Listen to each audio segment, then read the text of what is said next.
Hi అండి. Good afternoon. ఇక్కడ ఈ మొక్క అయితే చూసారు కదా! ఇది చాలామందికి తెలిసే ఉంటుంది. వాము మొక్క అండి.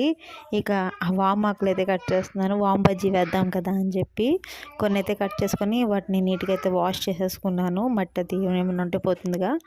ఇక బజ్జీ కోసం అయితే పిండినైతే కలుపుకోవాలి కదా! కొంచెం శనగపిండి, కొంచెం పసుపు, కొంచెం సాల్ట్, అలాగే కొంచెం తినే సోడా అండి. ఇవన్నీ వేసుకొని కొంచెం వాటర్ వేసుకొని కొంచెం పలుచగా ఈ విధంగా అయితే కలుపుకున్నాను.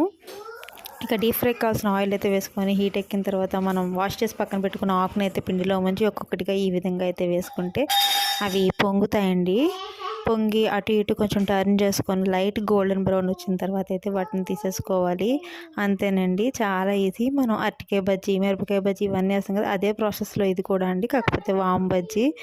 ఈ వాము బజ్జీ చాలామంది ఇప్పటికి టేస్ట్ చేసే ఉంటారు. చేయని వాళ్ళు ఉంటే కనుక ఒకసారి ట్రై చేయండి. టేస్ట్ అయితే బాగుంటుంది, ఈజీ కూడా. Thank you for watching.